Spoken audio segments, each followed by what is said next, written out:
Hello, everyone, and welcome to our October 2025 webinar. My name is Anthony Mills. I'm the Executive Director of GINI, Global Innovation Institute. As most of you know, GINI is the world's leading professional certification and business accreditation organization in the field of applied business innovation. And once a month, we hold webinar series like this to continue to expand our community's body of knowledge and awareness of different innovation practices and strategic skills and insights and so forth. And that's our purpose here today. So with that, what I'd like to do is introduce our guest with us today and tell you a little bit about him. And after I introduce him, I'm going to turn it over to him and let him take it away. So our guest today is Dr. Geoffrey Moore. Geoffrey is a best-selling author, renowned public speaker, and trusted advisor, recognized for his profound understanding of the dynamics of disruptive innovation and the strategies needed to capitalize on them. For over 35 years now, he has consulted primarily to the high-tech sector on this very subject. He balances his consulting between venture-backed startups and established publicly held enterprises. As an author, Geoffrey has published 7 best-selling books addressing the marketing, strategy, and organizational challenges that are triggered by disruptive innovation. His first book, Crossing the Chasm, published in 1991, has sold over 1 million copies, been translated into more than a dozen languages, and to this day, now in its 3rd edition, it represents the go-to-market playbook for entrepreneurs seeking to grow their customer base beyond the early adopters to the pragmatist mainstream. His most recent book, Zone to Win, written in collaboration with the executive teams at Salesforce and Microsoft, addresses the challenges that publicly held enterprises face, balancing commitments to profitable but aging legacy lines of business with promising next generation opportunities that require deep investment to get up to scale. As a keynote speaker, Geoffrey delivers between 20 and 40 speeches each year, specializing in thought leadership topics that help audiences better grasp the potential impact of emerging technologies on their industries and enterprises. The phrases and metaphors he introduces have become part of the language of high tech that one often hears: chasms, tornadoes, systems of engagement, and the hierarchy of powers. As an advisor to CEOs and their executive teams, Geoffrey has worked with some of the most iconic high-tech firms, including Adobe, Autodesk, Cisco, HP, Microsoft, and Salesforce.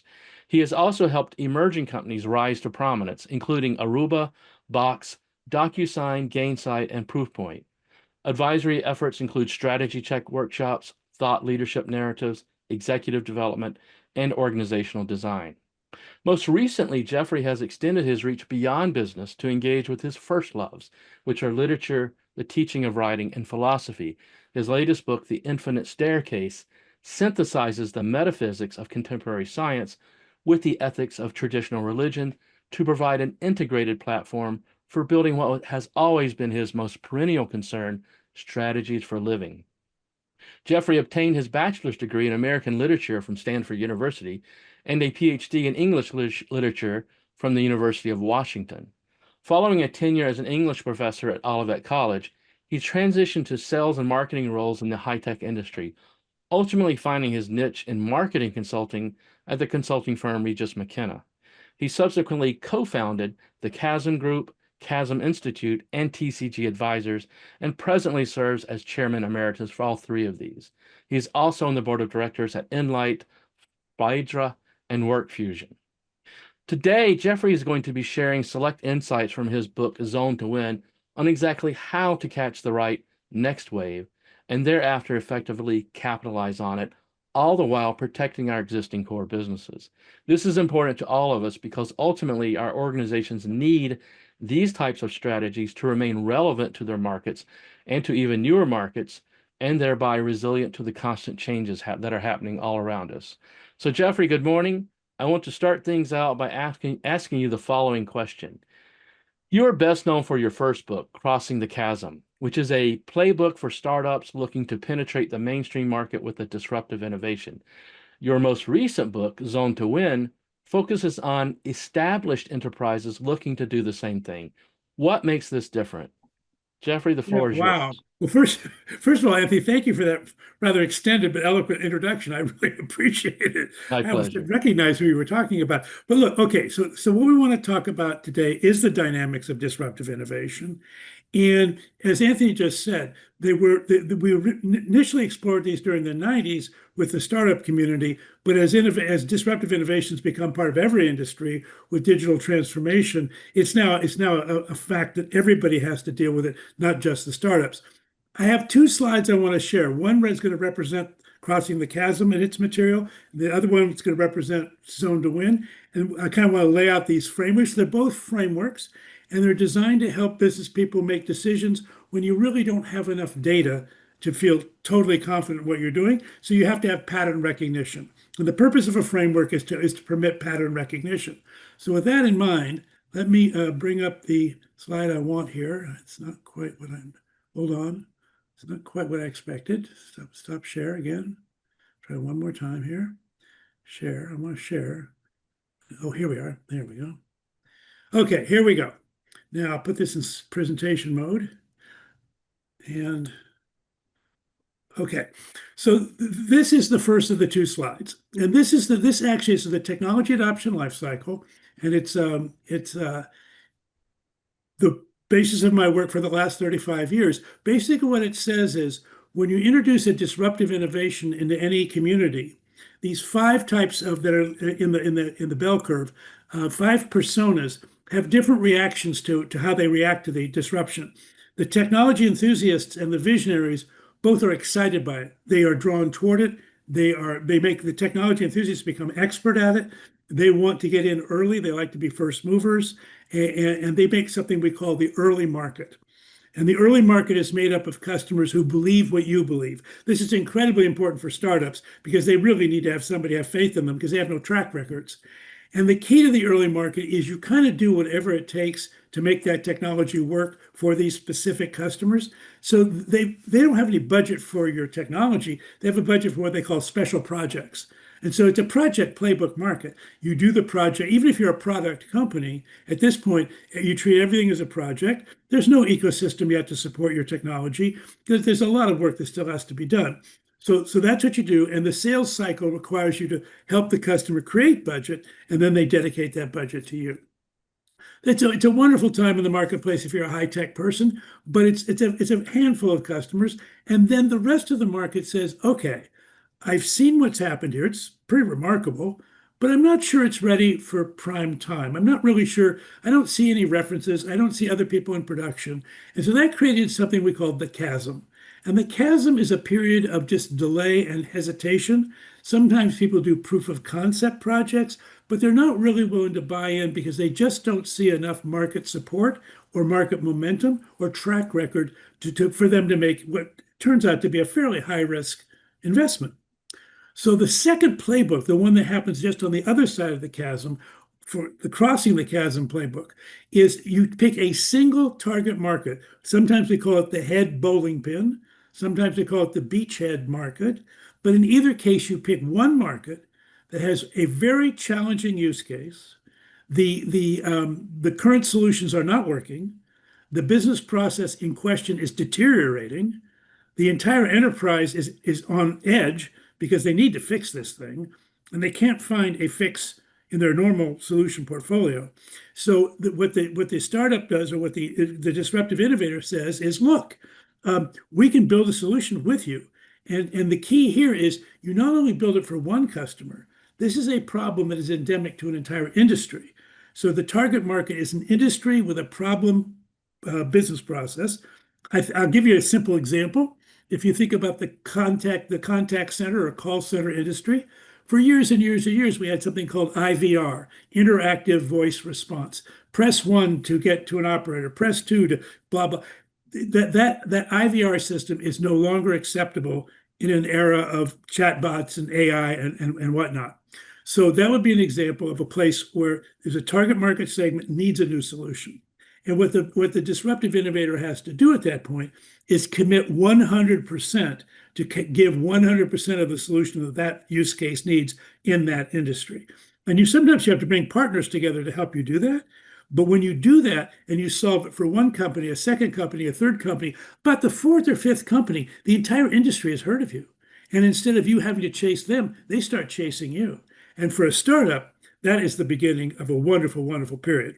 So and by the way, once you win one segment, which is typically not large, we typically say it's got to be big enough to matter, but small enough to lead, and a good fit with what we call your crown jewels, your technology. So that'd be what we call the head bowling pin. But once you knock over one bowling pin, it's much easier now to go into adjacent segments because now you have references that they understand, and you've got the beginning of an ecosystem and a market that supports you. And so you can grow markets from tens of millions of dollars to 100 or $200 million in what we call the bowling alley. That means it's still niche markets, it's still very specific use cases. But then with some technologies, at some point the world goes, well, wait a minute, this can be applied to everything. This is like smartphones. This is like cloud computing. This is like artificial intelligence. This isn't just for one or two use cases. We should have this everywhere. And that creates the third playbook in this model called the tornado. And in the tornado, all of a sudden, for the first time, everybody has budget. And so what you want to do now is you just want to go capture as much market share as you can, because whatever vendor they go with during the tornado, they're probably going to stay with for the rest of their history. I mean, unless you do a really bad job. So the more market share you can get in a tornado, the better. The person who gets the most market share, we call the gorilla. And the gorilla gets not only most market share, but it gets a highly disproportionate amount of the profits from that category. And then there's a second and third players who we call the chimps. And then there are a lot of also rans who we call the monkeys. But even monkeys make a lot of money during a tornado. A tornado is good for everybody. But the tornado lasts maybe 3, 4, 5, 6 years until kind of everybody is kind of on the other side of it. It's not that they've finished buying. They're going to buy for the next 20 or 30 years. But they've bought it from the first time. They've picked their vendor. They're on their path, whatever. And that leads to the fourth path, which is Main Street. And that's particularly now in an era where we're delivering a lot of technology as a service, software as a service, cloud providing as a service, even artificial intelligence as a service. Then we have a fourth playbook, which has a lot to do with customer success, managing the service relationship. And now people have budgets, and it's pretty much dedicated to their current vendors. So the object there is to continue to earn the right to do it. So the reason I put this up, these are the dynamics of disruptive innovation. And what they show is that there's a playbook you have to run. If you're in an established enterprise, you have to run multiple playbooks at the same time because your legacy businesses, the ones that Anthony just described as maybe a little bit old, but still highly profitable and frankly hugely valuable to your customers, you still have to commit to those. You still have to invest in those. Now, your investors are looking for more and more profits from those. And the challenge comes when you now have to take a bunch of those profits and instead of giving them to investors, you have to put them into the next generation of technology. This makes public investors very, very cranky, and it makes it very hard for public companies to really totally commit to a disruptive innovation. So the question then would be, how could you, having been successful with one wave of technology, now another one's coming along, how in the world would you organize your company to be able to prosecute these opportunities without alienating either your customers or your employees or your partners or your investors? And it turns out it's a really tough problem. Now, the good news is, as Anthony mentioned, this book, Zone to Win, we tackled this problem with two of the best executive teams I know, the ones that Mark Benioff's team at Salesforce and Satya Nadella's team at Microsoft. And that allowed us to create a model we called Zone to Win. And Zone to Win is a pretty simple idea. The stuff on the right is your current business. And we developed it, we put it into two zones. The performance zone, that's the zone that delivers your value to the world today. It's where you sell what you make and make what you sell. You compete with other competitors to win business in the performance zone, and then your products and services deliver value to your customers, and the world knows your company through your performance zone. This is how you show up in the world. That said, a productivity zone, which probably has more people and more investment in it than the performance zone, it's all the stuff you do behind the scenes in order to show up in front of the curtain. So it's all of your finance, all of your HR, all of your marketing, your customer support, your purchasing, your legal, facilities, you name it. It's everything that's typically they're managed as cost centers and often shared services, and they're all in support of the performance zone. The idea is, what do you have to do in order to be compliant with regulations, and just successfully profitable running your business? It's those that side of the model is probably 90% of your operating budget in any given year, maybe even 90, even a little bit more. But periodically, we have to now go to the left-hand side. The left-hand side says, well, that was great, but the world has changed.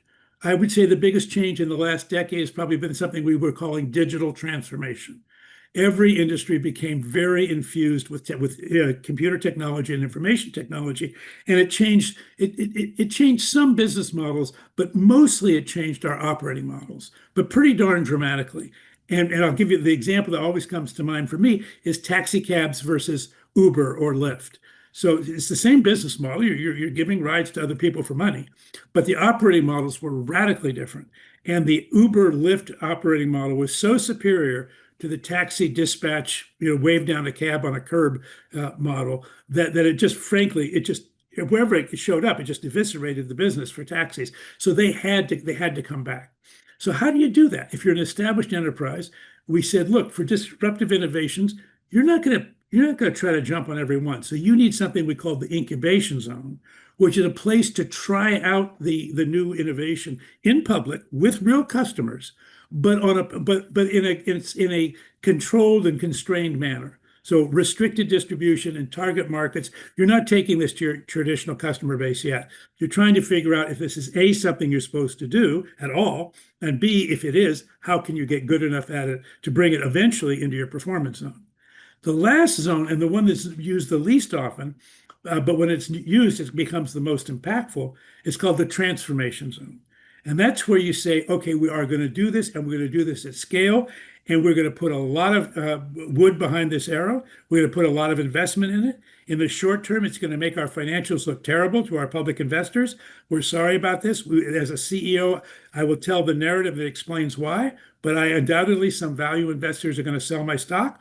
Hopefully, I'll be able to attract some growth investors. But that's the trend, and I have to get my entire company completely aligned to accelerate this transformation as fast as we possibly can. And anybody who resists the transformation has to leave the company. And as a CEO, the CEO has to run this zone because the CEO has to tell people, if you can't help us row the boat, you have to get out of the boat.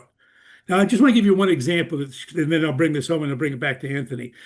Recently, in 2026, I was at Dreamforce, and we were doing a roundtable around what are you going to do with AI in 2026? And if you were to apply this model to that question, and we had like 44 roundtables, probably had 80 executives cycle through, all CXO type executives. But here's what came out of that.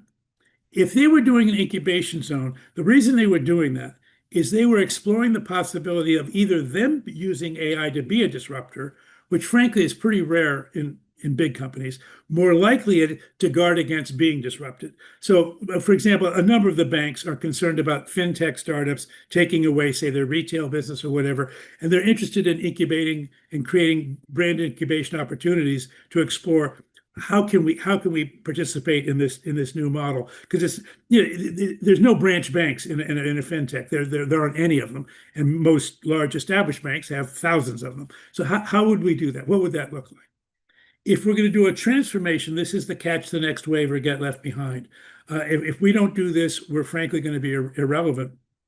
I think right now there's anxiety. I think the incubation zone is probably still happening in media in Hollywood with this idea of AI generated content. But I think there are going to be some people soon who are going to go, well, I don't know.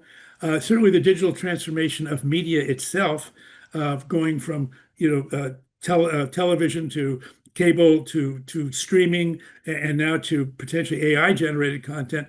That's a next wave that people are going to have to get behind. But the key to the transformation zone is everybody knows a transformation is going to take more than 1 year, but nobody will give you 3.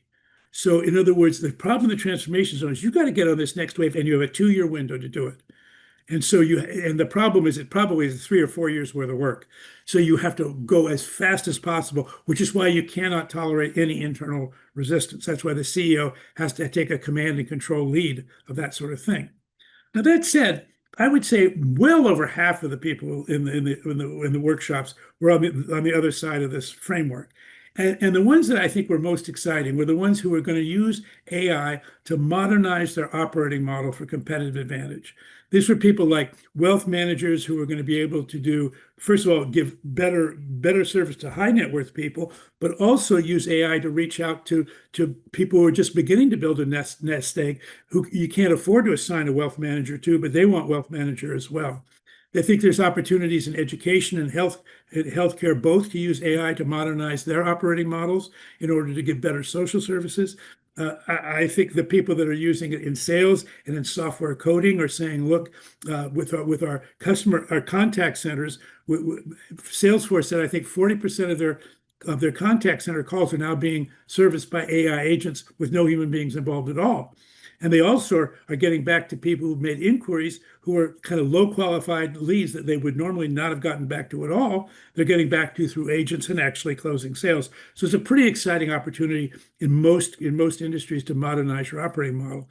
And then for industries that are not really on the disruptive call right now, the productivity zone is here's a place. Look, metal mining, oil and gas. There's a number of industries that are saying, look, the internet, AI is not disrupting our world in 2026, but we can use AI very productively to do, better scans of our seismic data, or just to improve our internal HR processes or billing or whatnot. So the key idea there is each of these zones, and this is the key thing that when we teach this model to a company, it's not like anything I just said was like an amazing insight. The key insight is each of those four zones has a different operating model itself. And the metrics that create success in any one zone will create failure in the other three zones. So it's incredibly important that you zone your initiatives, your interactions with innovation, so that you're using the right zone's metrics. Each zone has a different risk-adjusted return. I mean, the transformation zone is the highest risk with the highest return. The productivity zone is the lowest risk with the lowest returns. So each one has a different return, and which one you should pick in any given year depends on your industry and your company. But I hope you can be able to use this framework as a way of making sure that you get your entire team on the same page when you're talking about investing and committing to a disruptive innovation. So with that in mind, that was a kind of a long-winded thing, but I thought I would share that with folks, and I'm going to stop sharing now.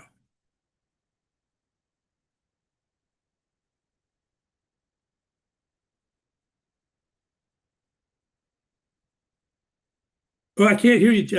I can't hear you for some reason. Yes, thank you. I was muting myself. Thank you. That was very insightful. So what we're going to do now is I'd like to open the floor to our audience for any questions you have for Geoffrey and comments and things specifically you want to ask and talk about, and we'll get to those.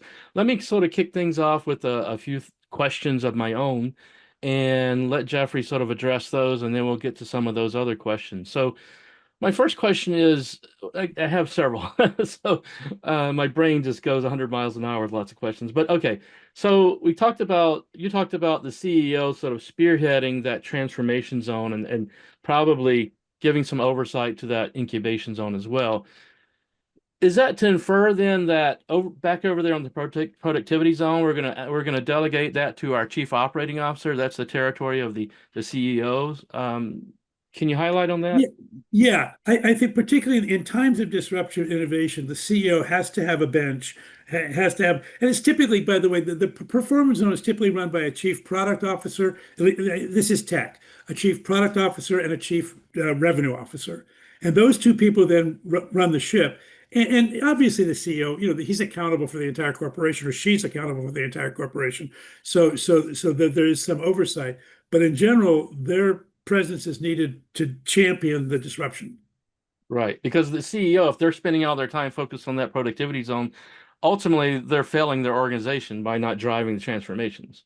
And in fact, the zone to win begins with a list of 54 iconic companies, tech companies that no longer exist. And the reason why is because the CEO did exactly what you said.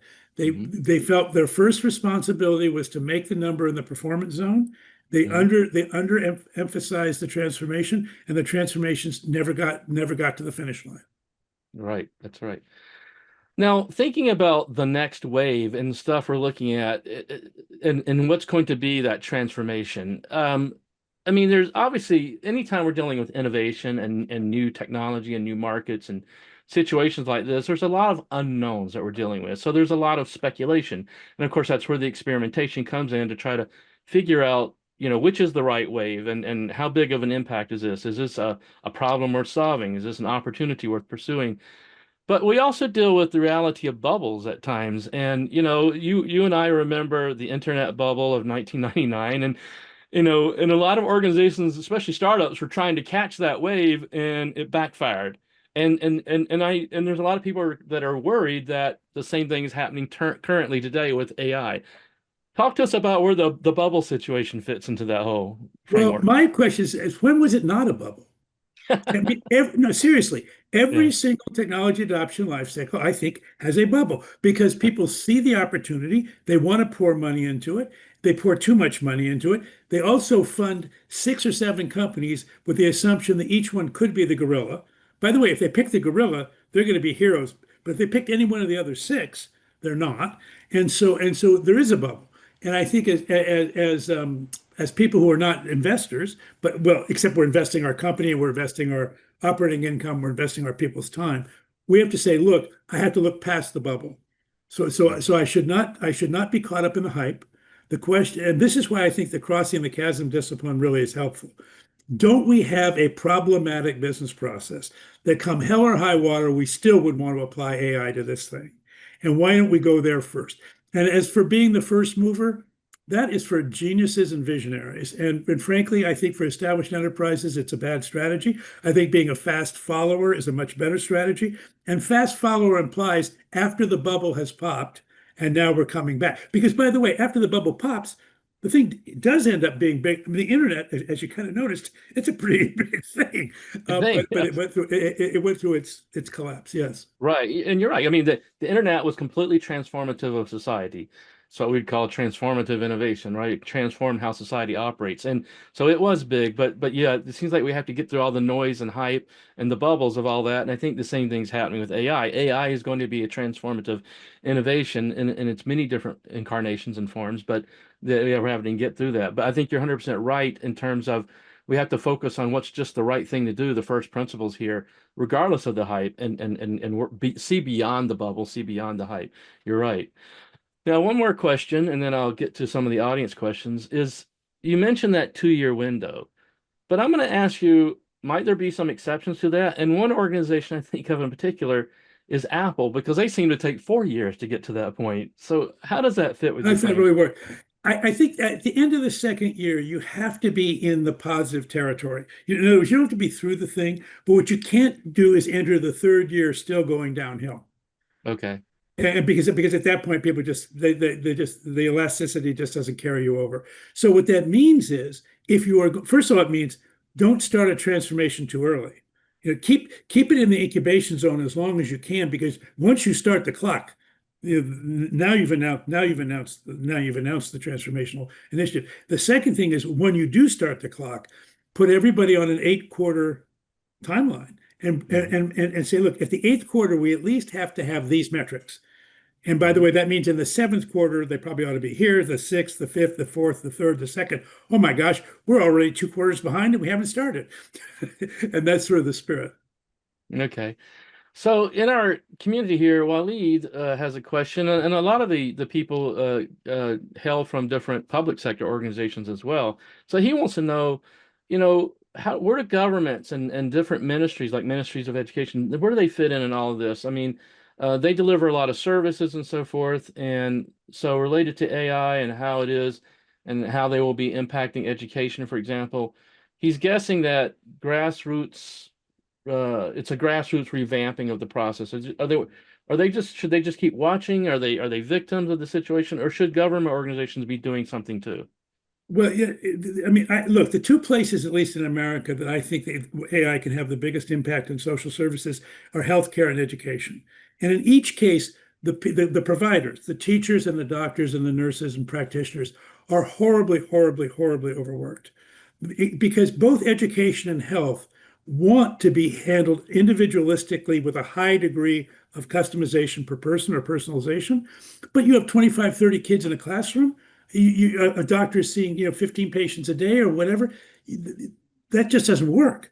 And so digital transformation is at least, and we have now the healthcare record in healthcare. We don't have a really very good record yet in education in our system, but potentially there could be.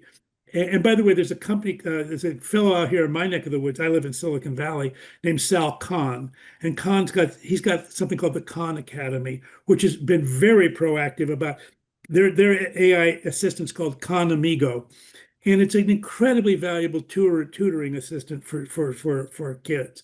So there's real value that doctors can use for diagnostic purposes, and we can offload frequently asked questions. We can have intelligent agents answering healthcare questions.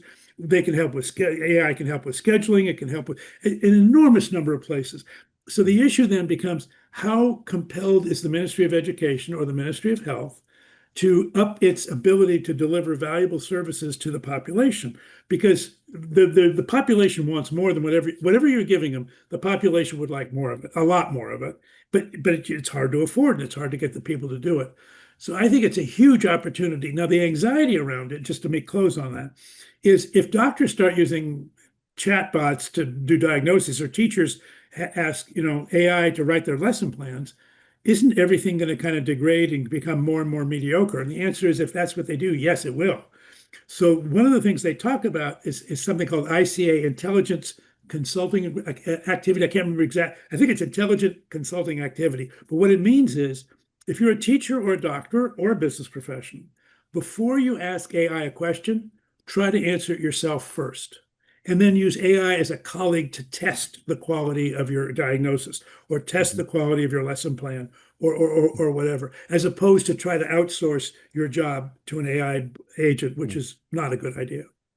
Right, yeah. So there's obviously a lot of challenges and opportunities ahead of these different government organizations and ministries to really think intelligently and critically about how they can leverage such tools to really deliver on their mission more effectively. And I've heard of teachers, for example, not necessarily change, not having AI develop their lessons plans, but doing versions of their lessons plans that are geared toward different learning styles. So those who are more auditory learners or visual learners, they deliver customized learning program packages to them that speak to that learning style. And I think that's a great.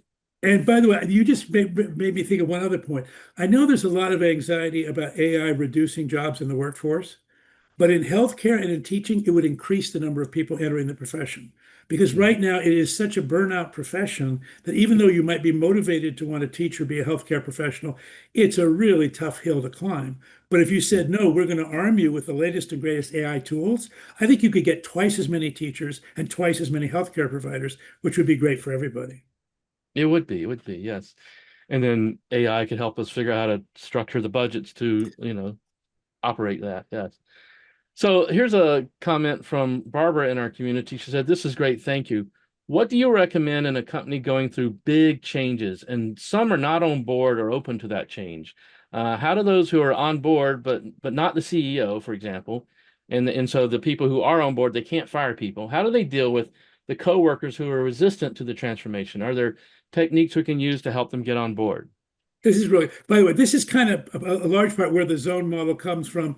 Just leave the transformation zone out for the moment, because if we're not the CEO, we don't have access to it. That leaves us with three other zones. So, and Barbara, it sounds like you're a good fit for the incubation zone. You want to explore these boundaries. So, in the incubation zone, the idea is to say, we're going to initially work, we're going to take that crossing the chasm model. We're going to start by working with what we call the early market, which are people who believe what you believe, and who want to further this thing. And you create what we try to call lighthouse reference accounts. But in your company, it would be processes that you have re-engineered. People have had great success with it. Then you have the problem of crossing the chasm. You're kind of like a startup, and you kind of have to act like an entrepreneur. You can't there's going to be a bunch of people who are going to be highly resistant to the change. They're called the late adopters. They're not available to you right now. But who is available to you is what we call pragmatists in pain. These are people who are saddled with a business process that frankly is so mind-numbing. It's so just it's demoralizing, it's tiring, it's budget sucking. And you say, okay, we're going to help you with, and then you do the whole product approach for those people. And you're trying to create your own bowling alley inside your own company. And also, let's just be clear, late adopters aren't bad. Late adopters have just said, look, I've got stuff I'm worrying about right now. I just don't have time for whatever it is you want to talk to me about. So it's not, and by the way, they're often in the productivity zone, running a conservative approach to an established process. They're applying Six Sigma optimization to things. I mean, God bless, it's making the company more profitable. It's good, but they're not your customers, not for quite a while. What you can't let them do though is demoralize your team. In other words, Mhm. you got to keep your team just, and therefore don't have your team try to evangelize them because they're not available to be evangelized. Right, yeah. Find those champions who will serve as your market, act like a startup inside the organization, like you said, and then go after those and not don't waste your energy on the detractors. So, role in our community, he asked this question. Big innovators like Amazon are constantly experimenting and incubating. To what extent do you see a more regular transformation zone in such companies, and how does that fit to your ideal setup? It's interesting. When Jeff Bezos was the CEO, Jeff was just a transformation engine. By the way, so was Steve Jobs. So was Larry Ellison in his day. So was Mark Benioff. So was Reed Hastings at Netflix. I mean, there's been these class of people. They're typically founders, CEOs. They're highly charismatic, and they're visionary by nature, and they just keep doing it. But I would say in my entire career, I've not met 15. Okay, I mean, in Mm, other words, we're talking about if I take off my socks, I think I can count them all on my fingers and toes. So therefore, and I probably know, I don't know, 500 CEOs, something like that. So I know a lot. So anyway, the point is, most people don't have that charter. Most people's job is not, and frankly, customers don't need IBM or don't need General Motors to be the next first mover. What they need them to do is to keep up. And the mhm. problem is because the bigger you are as a legacy company, the stronger your franchise is, the more inertial momentum behind your existing business, the harder it is for you to onboard the next disruption. And so that kind of leadership, and I would say Lou Gerstner's reentry into IBM in the 90s was a classic example of somebody, they were stuck in a hardware model. They needed to get to software and services, and Lou got them there. But he didn't invent software and services. He got them back in the game. Right now, I think Mary Barra and Jim, the guy for Jim, I'm forgetting his last name at the moment. Anyway, they're both trying to lead their companies to take on, Elon Musk and Tesla and all the folks in China who are doing EVs. So that's the kind of leadership I think is more often necessary in the transformation zone. Okay. And do you see it helpful? I mean, in a lot of these cases, that CEO may need to be helping to champion new business units. Like, yeah, like a lot of the new things don't necessarily fit an existing business unit. It's a different business unit. Is or maybe not. I mean, what percentage of the time do these new transformations need a completely different business unit versus reintegrating back into the existing ones? It's a really great question. So if you look at Apple, look, music needed a new business unit, right? Yeah. From Mac. And then frankly, the phone needed a new business unit from music. Hmm. iPad did not. iPad basically could be part of the Mac business unit. So if it doesn't need a new business unit, so you may not need to have a CEO-led transformation because if it gets to enough scale, an existing business unit will say, well, you can add that to my portfolio. What they don't want to do is add it too soon. Because the problem with taking a subscale business into the performance zone is now you're taking a lot of your precious resources, typically sales resources, but also support resources, and they're spending an awful lot of time on deals that in the short term are not very big. And so it's hard to do that. So that's why you want to scale it as much as you can in the incubation zone. But if it's going to go into an existing business unit, then you do a transition effort. For a couple of years, you give it overlay sales forces. You give it, I mean, and this is B2B model, but get overlay sales forces, extra support, extra marketing dollars, et cetera, going forward. I don't think we should use Steve Jobs and Jeff Bezos as our role models for CEOs. It's like using Shohei Ohtani as your role model for a baseball player. Well, he's the best baseball player in the world. Tiger Woods is a model for a golfer. Well, he's the best golfer I think I've ever seen. That's not a good role model. Yeah. Thinking real quick about that incubation zone. do the companies that are structured to do this well, they tend to have special teams they're focused on getting these things to a certain scale before they hand them off into those existing business units. Is that correct? That That's correct. And by the way, this was a huge innovation because when I started in business in the 80s and 90s, most technology innovation was done in corporate labs. So hmm there was Xerox PARC, there was Bell Labs, there was Nokia Labs, there was HP Labs, there was IBM Labs, there was Tech Research. I mean, these were incredibly innovative places to be.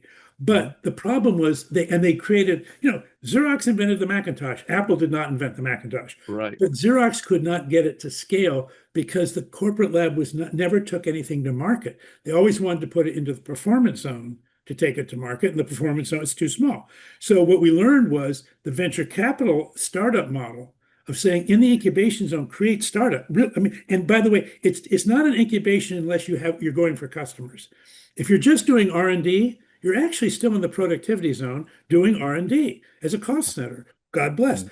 But the incubation zone is no, I'm going to go get customers, which of course scares the pants off of all your productivity zone players because they're thinking these are new contracts. This is not our products they don't conform to every single regulation. We haven't tested them here. We haven't blah blah blah there. And the answer is that's right. That's why it needs its own zone because the Right. operating model for the incubation zone, the productivity zone's operating model kills innovation of that kind. And hmm it's trying to help, but it kills it. Yeah, it does. Yes. I mean, the incubation zone is its own little sandbox operating its own way and a different set of rules, like you said earlier. Let me jump over to a question. This is from Moza Al-Kabi. He's a head of strategy and the chief innovation officer at his organization. He says, a year ago, I adopted AI in my innovation management system. It improved the productivity and quantity of ideas when it comes to idea details. It also helps with correlating ideas and guides the submitters to know if this idea already exists or not. My concern is the originality of ideas and the lack of thinking ability with employees. I've also tried running challenges through workshops, but uh, I still can't tell that ideas are coming from an AI. So he's concerned about the critical thinking and originality going into that. So his question is, how can he overcome that? Any Well, I think thoughts? two things. First of all, there's that notion about the intelligent consulting agreement about but you try to figure it out yourself first before you ask AI and use AI as an advisor. But the other thing I would say is, look, don't worry about how original it is. Get the next question is it a market? Is it a problem we're solving in a market that we can address and that it's appropriate for us to engage with? And if the answer to that is potentially yes, then get your feet dirty as fast as possible. That also will get rid of the also ran the people who haven't really put enough energy into this or haven't really committed to this thing. They will get weeded out by that process. But you have to actually do the process, which means you have to commit time to it, and you take a certain amount of risk anytime you introduce innovation anywhere. So you're gonna be disruptive in some way. So you need to control it, but it can't be so controlled that there's no risk. Without risk, there's no learning. So you Mhm. have to take risk in order to learn. And so you have to figure out, and the sooner you start taking risk, and this is what venture is all about. Venture is all about get in there as early as you possibly can. And yes, you're going to make mistake and fail fast. By the way, failing fast is a virtue in the incubation zone, but obviously not in any of the other three zones. So Right. so that kind of thing. Yeah. Yeah. Yeah. And so I think you're right. I mean, going back to Moza, if he can coach his people to use the AI tools in the way that you've suggested, where it's a peer and you're bouncing off your ideas and testing them there as a research tool, I think that's great. But yes, you obviously want people to do their own critical thinking in this process. So I totally agree. Waleed has a question, and I love this question because it's one that sometimes starts a lot of fights. But it's this one. Is this one. Should the incubation zone be physically separate, like in a different building, completely different group of people and different place? And if so, what's the bridge? Well, it's great. So I think whether it's physically or psychologically separate, the incubation zone, and typically, by the way, it is skunk works are often in a different location. It can be a different floor of the building, but you don't want to co-locate the incubation zone on the same floor with the performance zone or the productivity zone because there'll be too much just crosstalk and disruption. Remember, these operating models, the operating model of each zone creates failure in the other zones. So I mean, there is a reason for separating them. Now, having said that, if you separate the incubation zone, and this happens in technology companies all the time. Well, we have a platform and we're committed to using, Amazon Web Services, and my incubator just built it on Azure or just built it on Google Cloud. And now we're going to have to, because they didn't follow our productivity zone design standards, and now we're going to have to do all this extra work. And the answer is yes, you are. But by the way, if you had acquired a company, you would also have had to do the extra work. I don't think there's an easy answer to that problem. But I think the key thing is, remember, a lot of the incubation zone efforts are actually intended, well, not intended, but they are going to fail. And actually, that's a good thing because it's something you were not supposed to do, but you didn't know that until you actually got your hand slapped. So getting your hand slapped actually was a good thing. But obviously, any of the other three zones are designed to never get your hand slapped. So, that's the kind of stuff that goes on. Right. Yeah. And you're right. I mean, the incubation zone is that place to it's a learning place, a learning room, learning area. So yes, I would agree that they would be physically separate. I mean, I think the bridge, you're not even going to ask if there's a bridge until we get to a certain point. We've proven the concept and we're ready to thinking about how do we scale this, right? And that point, it's let's develop a roadmap to like how we're going to do a transition, right? Now we're gonna have to, yeah, now we have to build a bridge. Oh, damn. Right. But, Yeah. but, Every but, time you but, build a but bridge, right? But you're going to figure where am I building this bridge to? Who's involved? Who are the stakeholders? And then let's get into the details of what that bridge looks like. But you got to get to that point to start with. So Roll has a question. And this is sort of a classic question about dealing with startups as well. So it's this. Would the founder be better off becoming the chief innovation officer? In other words, kind of staying that tech guy, and then hire someone else to have the C level as this is as you're transitioning into the performance zone. So in that performance and productivity zones, should he hand it off to some other people to run that and just remain that chief innovation guy? it's an interesting problem because I think the startup, the founder, the entrepreneurial founder, this is often the spirit of the company and kind of the soul of the company. And you can't just like have a soul ectomy. You can't just like transfer it away. Having said that, they probably have gifts that are more in the incubation zone, transformation zone area than the other two. So I think that at some point you have to either say, I'm going to get acquired, in which case I will transfer I will now, my company will now become part of the incubation zone of a much larger company. And that larger company will have its own performance zone. And eventually, if I'm as successful as I hope, I will graduate to that zone. If I'm going to do it organically and I'm going to say, no, I want to maintain control the whole time, I think you have to say, look, okay, how good of a perform because if you become the first time through, you can actually evolve. In other words, you can say, I was an incubation guy. I'm now a transformation guy. Now I'm going to man or woman. I'm now going to be a performance zone. I eventually may even become a productivity zone. Jack Welch ended up championing Six Sigma. That was a productivity zone innovation. So the first time around that curve, as you kind of go around the cycle, you can actually evolve as a human being. It's kind of amazing if you do, because most people are much better at one zone than they are at the other zones, but not Right. necessarily. But the second time around, it's impossible because now you have to be all four at the same time, and that you cannot do. Yeah. Yeah. I mean, that's a classic dilemma that every startup faces, like do the founders stay as the leaders or do they, move into that, you know, visionary transformation zone and let someone else run the operation. So it's a great thing. And to your point, I think at some point that's some people just inherently are more chameleons and therefore they can transition from one zone to the other fairly effectively. I found in my career I could do that. I can put on different hats. But other people, like you said, they're not wired that way and genetically or whatever. So, they're just structured for one zone. So they have to discover like, am I able to transition or am I not? And then make decisions about And, how and they. by the way, if you do transition it to other people, understand you've given away a lot of your power. And so Yeah. because the first time around it was all about you, but the second Mhm. time around, no, it's about the legacy business and you. And Right. if you're successful a third time around, it's about two legacy businesses and you. So just understand that you're not going to have the same. You need to reset your own expectations about how much impact you can have. Okay. Yes.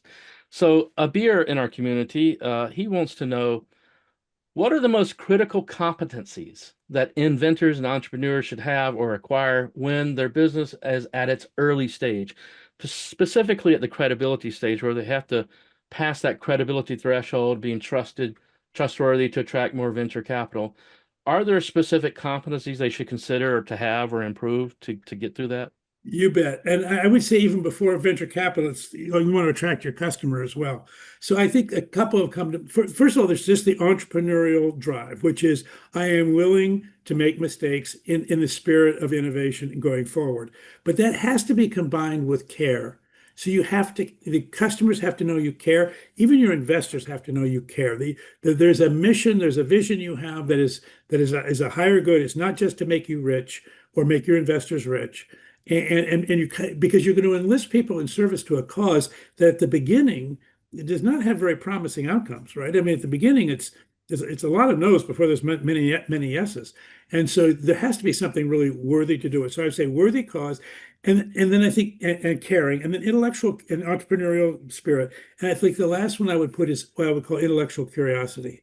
You have to be genuinely curious about the phenomena that you're disrupting or changing, or the business process you're reengineering so you don't just you're not willful, you're not like I have a hammer, you will be a nail. You know, you got to be really work backwards from the reality. Yeah. And if you do that, if you genuinely care, are genuinely curious, genuinely entrepreneurial, you know that's the recipe. It is, yeah. And I would add too, I mean, that also takes a certain level of humility and not having hubris, and ego. We got to, you can't get locked in on your ego and be arrogant about it. You have to remain, remain curious means remain humble and like, we don't know what we don't know. Let's go learn it, right? Well, what's really cool is, I think humility is a sign of a very strong ego because Okay, actually the arrogant ego is actually a weaker ego that feels like it has to defend itself. right. Oh, that makes sense. That makes sense. Yes, yes. Now let me ask you this. Thinking about the incubation zone and transformation zone and structurally how that gets executed at times. I mean, some organizations they operate with a model where like we're going to spin this out as its own separate venture and test it that way. Do you think that's a good idea, a good approach, or what's your thoughts So on that? yeah, so I did a bunch of work with Cisco under John Chambers in the 90s, and he was famous for doing that. He had a head of R&D, Mario, and basically Mario was clearly an incubation transformation, not a performance zone, not a productivity zone kind of personality. And there was a kind of a mafia around Mario. It was really cool. But they would fund it off balance sheet, and they'd say, okay, spin it out, and then they were going to spin it back in. Um, that was a particular trusted relationship. I think when other people tried to scale that, it didn't work that way. But what a lot of companies I see doing is they have a venture arm inside the company. It's really Mhm. not designed to be a venture arm to make a lot of money necessarily, but it's designed to get seats on startups to get an early look at technologies and kind of use the startup community as their own incubation zone. Mhm. And then they acquire the companies that they get excited about and take them forward that way. Yeah, yeah. So, but I think it takes some, like you said, trust and certain skills to be able to operate with that sort of model. And It is pretty amazing. And by the way, John Samorjai at Salesforce, by the way, has done that and has been one of the most successful economically of anybody around. So yeah, it's a pretty amazing. Anyway, go ahead. yeah. And you mentioned, their venture arms using the startups to do their incubation for them. I mean, I think that's, in my experience, a great complementary tool, not a total substitute for our own incubation, but a way to complement our incubation.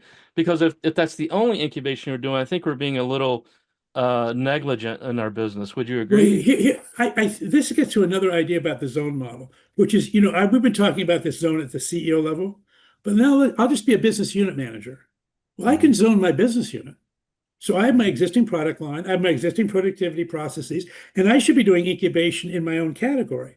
And as Good long point. as the incubation is going to effectively, it's the next Intel chip, it's the next software release from whatever, then I can do that inside my own budget, and that's part of my budgeting. So I think that's where I think the incubation zone should be for disruptions that I am either not suited to or frankly might cannibalize or somehow antagonize my existing business lines. That just creates too much internal tension inside a business unit. So you kind of want to put that in a separate zone.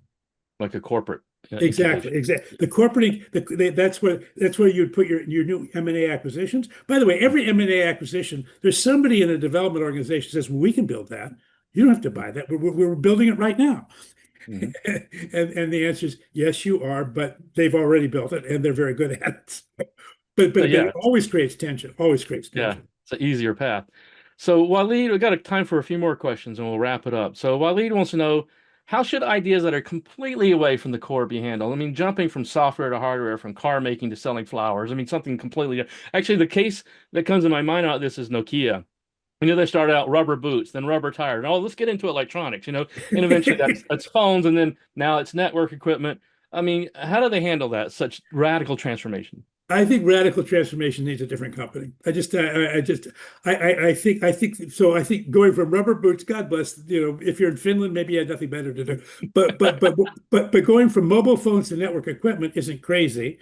Well, Hmm. that at least you're in this in the same area. But if they wanted to get into perfumes and cosmetics, I think. Well, I'll tell you the most recent one, Fuji Film. Hmm. Fujifilm, because they saw the death of film, but unlike Kodak, they took that chemistry knowledge and they went into cosmetics because they learned so much about the color of complexions from their photography, they could Hmm. do it. But they had a crown jewel that they were able to take with them that Right. made that possible. That's pretty unusual. Yeah. So setting up different business, completely different companies, I essentially. think so. Yeah, just Uh, yeah, enough. yeah, yeah. All right. So maybe this is one of our last thoughts here. So Muhammad Al Faris says, my concern with using AI stems from its inability to consistently demonstrate human emotional intelligence. In many cases, inventors, entrepreneurs, investors, employees, and officials adopt AI-generated recommendations too casually without critically engaging with the underlying context or implications of the proposal. And I think we sort of touched on this earlier. Any other Well, I would comment? say the one thing that I think supports this also, though, is if you think about how large language modules are actually created, they actually take text and they turn it into mathematics, and they turn every word into a token, and they do probability and vicinity kinds of analysis on it. What that results in is a rhetorically placid kind of, and the personality they give to it is to be agreeable. So Hmm. basically, they tend to want to reinforce whatever it is you're saying. They're kind of being a friendly listener to you. So that can Yeah. also cause cognitive decline or emotional decline. Now, the fact that don't say that they can't have emotional qualities though, because you can ask these things to say, write me a memo as an angry person, or write me a memo as a critical person, or as a whatever. They can do that. So Right. I don't think it's the technology so much as the psychology and the sociology of the people that is what we want to work on. Right. Yeah. And you're right. I think you can use them to include emotions like that. But I think to Mohammed's point, the way people typically use them, I think if everyone's doing that, it tends to drive a convergence toward some medium middle Right. point, I Now, think. one last thought about that. We had this concept called core versus context. Hmm. Core is what makes you different. It's what makes you special. It's your claim to fame. Context is all the other stuff you have to do just to be compliant and a good participant in your industry. I think outsourcing context to AI makes a lot of sense. I think using AI with core, you have to be very careful. Yeah, very good. Okay, so one last comment here from our community, and then I'm going to give you an opportunity to give us a closing thought, Jeffrey. So, Ali Vlock from our community said, thank you so much for sharing, Jeffrey, and for connecting us here. He said, Chasm thinking added much value to our practice over the years, and I'm sure that Zone to Win will help us navigate through the AI tornado. Best wishes from South Africa. So, Well, that's really uh, that's really great. Well, yeah. look, I guess the final thought is, look, both of these things are frameworks, as I said at the beginning. And a framework is intended not to give, it's not a guru, it's not a genius. It's a way of creating a common vocabulary so that you and your team can look at a high risk, low data decision. That's what frameworks are for. If you have a lot of data, usually the data will drive the decision. But when you're in a high risk, low data decision, you need to do pattern recognition. Frameworks is sort of the way of kind of taking the patterns and making them public and shareable and discussable. And that's what they're for. And I hope you can use them in that way. Well, I'm sure they will, and I know these frameworks have been incredibly powerful in so many different organizations. So, with that, I just want to thank you, Jeffrey, for being our guest today and sharing these incredible insights with us and having this wonderful conversation. It's been amazing and wonderful. And on behalf of our community around the world, I just want to thank you. And then I want to thank all of our attendees today and those who will watch this recording for being a part of our community and participating. And with that, I will end this webinar and wish everyone a great rest of your day. Thank you very much. Take care.